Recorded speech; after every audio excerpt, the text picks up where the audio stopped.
Yeah, also, like, why is this newsworthy? Why didn't I ever think of that? Why is, like, an 18-year-old girl getting lip injections worthy of, like, national news on, like, one of the biggest news shows in America?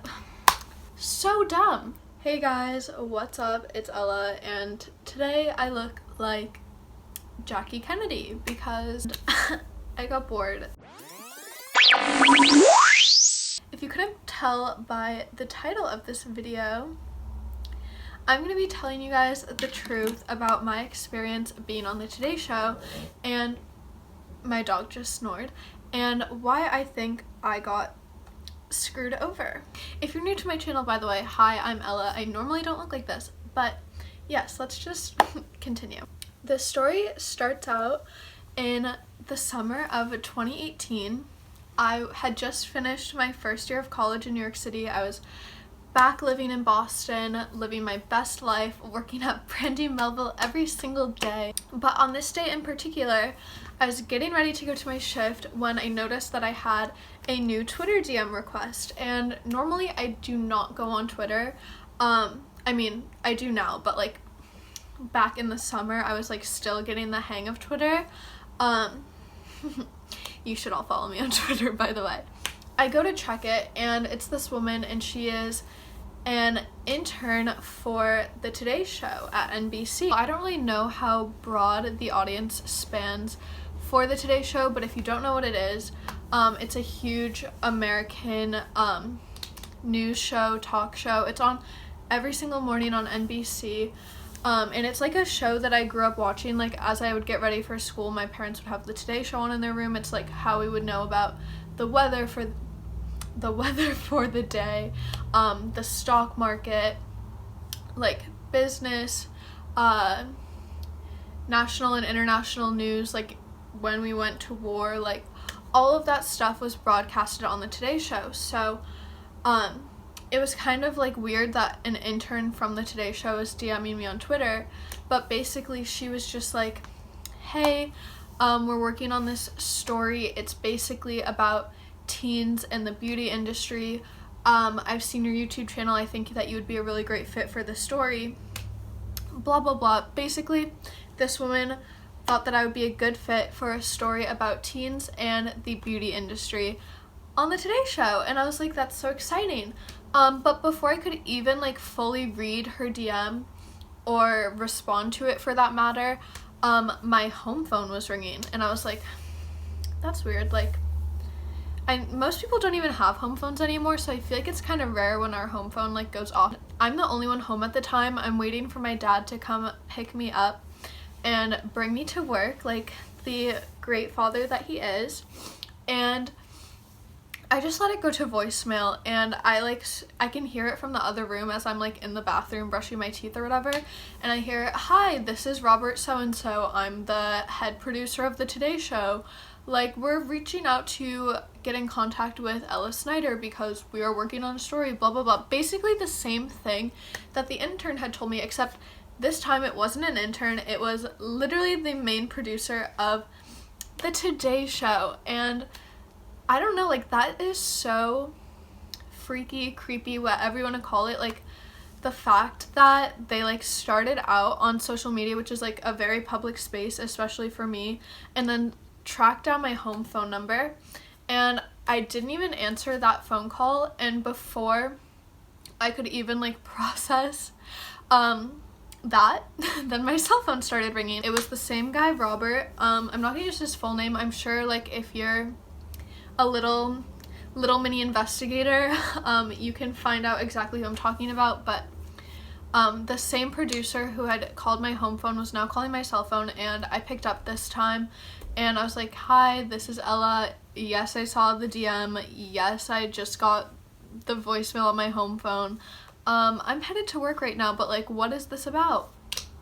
And basically he just said that some of the team at the Today Show had saw my YouTube video where I went and got my lips done, and they were looking for teens that had undergone cosmetic procedures to share their side of the story, and just talk about like the beauty standards that society places on us and social media, And I was like, yeah, like, let me talk to my parents. Like, this all sounds very exciting, but yeah, I'm gonna need to talk to my parents about this. Before I could even like see my dad like came home and picked me up and was like, yeah, I got a call from the producer of the Today Show. Same thing with my mom. Like, they really reached out to like all of us, every single one of us. They were really trying to track me down. Ella, are you gonna do the Today Show? And I really did not know what I wanted to do because first of all, there was like really no personal gain for me in doing it. Like, I wasn't getting paid to be on the Today Show. It wasn't gonna be like a big deal in my head. I don't know. I was like, maybe if I do it, they'll plug the YouTube video that they talked so highly of, and like maybe people will like my personality and want to go watch it. Maybe I'll finally hit 100,000 subscribers, but that was really the only thing that I could think of that would be like personal gain from doing the Today Show. After all of these conversations and hours of just like contemplating pros and cons, I was like, hey, it might just be a good chance to get my story out there, kind of normalize something that's super taboo, and like make people either feel more confident with themselves or less uncomfortable with the thought of like, if you aren't comfortable with an aspect of yourself, like you should feel okay with changing it to like make yourself happy and like boost your self-esteem, because like that's always been my standpoint on cosmetic procedures. I finally decided to do it because of all of those reasons I just said. I thought like maybe this could be good for more than just me, I don't know. And at this point I was still living in Boston. Like I said, I hadn't even gotten my New York apartment yet, let alone like moved in or any of that stuff. But I was in contact with the producer of the show for about a month before we were set to film, and during that month basically he would call me every so often and like ask me questions and like make sure that I was ready to do this. And so the kinds of questions that he would ask me were like, why did you decide to get lip injections? How did you pay to get your lips done? Like, were your parents supportive? Do you follow Kylie Jenner on Instagram? Did Kylie Jenner have any impact on your decision to get lip injections? Which, like, literally no. I don't follow Kylie Jenner on Instagram. More power to her. I got my lips done because I was born without an upper lip. I literally used to smile and be like, how I paid for them, it was an exchange with the woman who works at the beauty clinic that I go to. She said that if I made a video about it, she would let me get them for free. Like, she would do the service for free.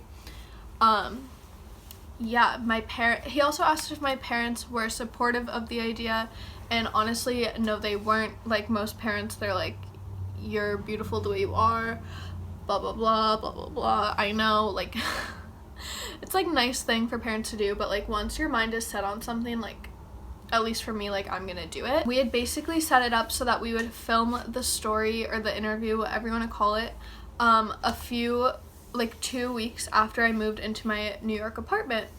So in the weeks leading up to our filming date, I moved into my apartment, I unpacked, I made that place spotless, like vacuumed, dusted,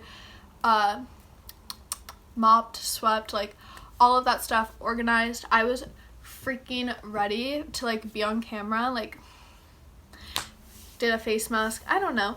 And then also while I was doing all of the physical preparations, I was also like preparing mentally, because for some reason I just felt kind of sketched out by like all of the questions about like Instagram and Kylie Jenner, and I just had a feeling in my head that they would try and spin it or like throw a curveball at me that I wouldn't be prepared for. So I was like practicing questions like with my parents, with my roommate, just like really trying to prepare, because I did not want to go on national television and make a fool out of myself. So yeah, I could say I was prepared.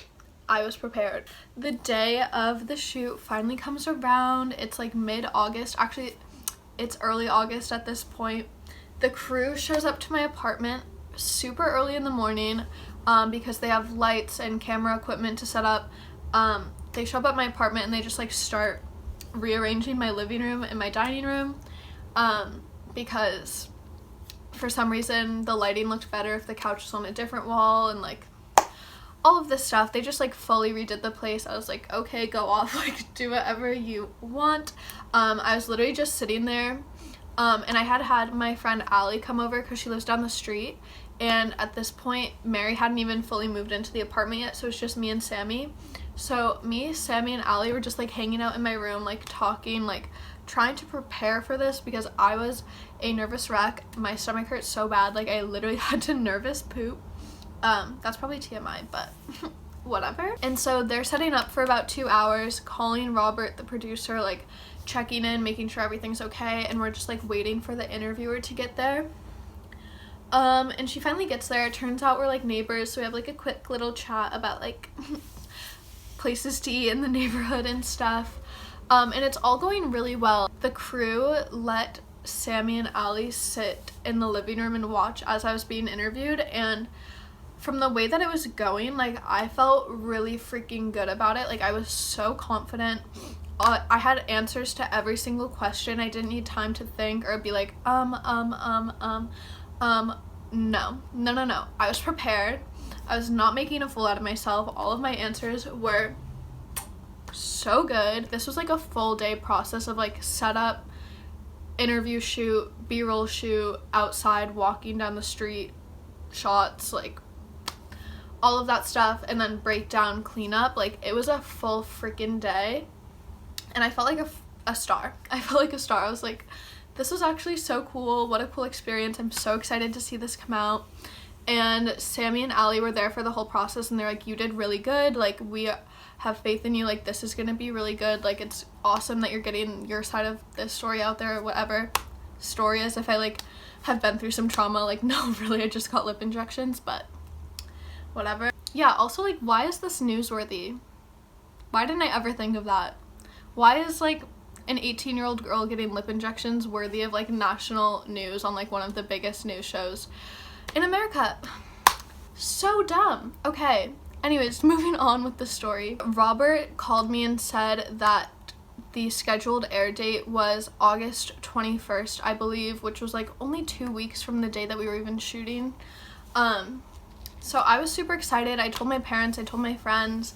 My mom was like ready to DVR it at home. I had a good feeling about this, guys, and they let me down. The first letdown in this situation was the actual air date. It was supposed to air on August 21st. It even may have been the 20th. I don't even know. But it never did. The producer would text me every day and be like, hey, sorry, story's not airing today. Like, it'll be up tomorrow. It'll be up tomorrow. It'll be up the following Monday, like next week. And we got all the way through September and October of this man texting me and just being like, today's not the day, buddy. Like, sorry to let you down. Yeah, it was one big freaking disappointment. My parents used up so much space on their DVR trying to record it every day that they couldn't be at home to watch it, and like I don't have cable in my apartment, so like I was just waiting for someone to let me know that it had like made its way onto YouTube, and then like I could watch it there, but it would just constantly not air. And so we get to October, and like the producer kind of just like drops off. Like he's like off the face of the earth. Like stopped hearing from him for the months of November and December. And then I honestly just thought that like the story wasn't gonna air, and I was like, whatever, like wasted a day of like my time that I could have been making money at Brandy. But it's fine, like it's just one day, like it's just not gonna air. Gave up, lost hope, no big deal. And then in January, this was about a week ago, I get a text from the producer once again, and he's like, hey, so sorry about the delay, but your story is finally scheduled to air on this date at this time, and it's set in stone this time, so don't worry. And I was like, cool, okay, like this is finally going to be on TV, like this is exciting. So I tell my parents, I tell my friends, I tell everyone to, like, record it and send it to me. At this point, my boyfriend is visiting me from England. We are at my apartment in New York. It's literally, like, I think the day after New Year's Eve. And I wake up that morning to three texts from my parents in our family group chat. And they're like, hey, sweetie, like, just watched the piece. Seems like the story itself was pretty predisposed against cosmetic procedures. Like, that's too bad. But you were very articulate, you looked beautiful, and you sounded smart. It's like, cool. Okay. So I'm going to insert the 4-minute clip of the show here. It's only 4 minutes for our entire day's work. I don't even fill up the 4 minutes. These cosmetic procedures are becoming so popular with teens, plastic surgeons have coined a new syndrome for it, Snapchat dysmorphia, with young patients wanting surgery so they can look more like they do in filtered selfies. So Gotti and I sat down with teens to talk about why they're taking these extreme measures. From bigger lips and smaller noses. I just wanted this thinner. To Botox and breast implants. Teens today are bombarded with images of cosmetic surgery. I think we're gonna do some lip injections today. I've always wanted them. 19-year-old Ella Snyder was so proud of getting her lips done, she filmed it for her YouTube channel. But yeah, I love them so much. Very good experience overall. Highly recommend. Were you self-conscious about your lips before? I was definitely self-conscious when I smiled, and now I can look at myself in the mirror and feel beautiful and feminine. And the number of kids getting nip tucks may astound you. In 2017, nearly 230,000 teens had cosmetic procedures. On the rise, teen lip augmentations, breast lifts, fillers, and liposuctions. That's right, kids as young as 13 are getting them. How many people here know a teenager that's gotten cosmetic surgery? To find out what's behind this, Gotti and I sat down with this group of college students, made up of interns here at NBC News and their friends. There's actually a girl on our campus. She went on Snapchat, actually, and she filmed herself getting a live liposuction. How you look is just under like a microscope, and it's just like you're constantly, you know, comparing yourself to these people. Do any of you guys have a problem with it? Do you think that you're too young? I mean, I feel like you should wait at least until maybe 21 because you really aren't sure what you want. I mean, what I wanted at 16 is completely different than what I wanted now. I think we live in the generation where we equate our self-worth and value with literally numerical value that's on a page. So yeah, we see who's getting likes, who's getting followers, and we assume that that's the right path. While Ella says lip injections have boosted her views online, Just want to put it out there that I literally never said that. she doesn't want to encourage other teens to get them, admitting she's sending a mixed message. What do you say to people who say you were beautiful before? I definitely do think that I kind of fell victim to these beauty standards perpetuated by pop culture and social media. It's hard to think about the fact that I had to do this to feel this way about myself. Wow, this is so surprising, Savannah. It is, but you can't forget the fact that the parents have to sign off. The parents probably have to pay for it. So it really is kind of in their court, right? Absolutely. And Ella, the girl who got her lips done, her mom did not love it, but she did eventually get on board and even drove her to the appointment. But there are a lot of plastic surgeons who say that they will not do this on kids, even with parental consent. They'll talk to the parents because both emotionally and physically, they just aren't developed. What's disturbing is also not the conversation of when is the right time, like is it too young or do you should wait, is really more about why are you equating beauty with either that numerical value that she talked about, the likes and all that, or just, I've got two daughters, what makes you beautiful and feel feminine has nothing to do with your physical appearance. It's inside. Absolutely. More of a conversation about if you should ever be wanting it, never mind at what age is it appropriate. All right. Well, it's still fascinating, Savannah. It is. Thank you so much. I also just want to put it out there that I was 18 when I first got my lips done, which is I was a legal adult and the legal age of consent, so yeah, it was never really about like getting my parents to sign off for it. Like, I wasn't a child, I was young, but I was an adult, a young adult. But now that you guys have seen the piece, let me know what you think down below. I'm pretty disappointed that they made it sound like I was doing this because I wanted to look like a Snapchat filter. I barely even use Snapchat. Also the fact that they alluded to my mom paying for the procedure, which is also not true, and she was pretty disappointed that they spun it that way. And I don't know, like when I was going through this whole thing, not once did they say that the story would be against teenagers undergoing cosmetic procedures. Like they literally made it sound like this sad thing, like, and they also had me under the impression that they were going to be interviewing a lot of people and sharing a lot of different stories, which made me think that the story would be unbiased by sharing so many different opinions. But it was literally just me and one guy who had his ears pinned back, and then like a group of college students that like knew of people who had gotten things done, which is dumb. I'm sorry, this is bad news. So yeah, this is my story time. I'm still a little bit upset about this. I really gained nothing from this experience except for the knowledge that like even national news television will spin stories to portray the ideas that they want to portray. And yeah, I didn't gain any subscribers from the experience, which is what I initially was hoping for. But it's fine. If you're new here, you can subscribe now, please. But yeah, that is my story. I don't think that I will be going on the news anytime soon, but I definitely would get lip injections again, so but yeah, that's it.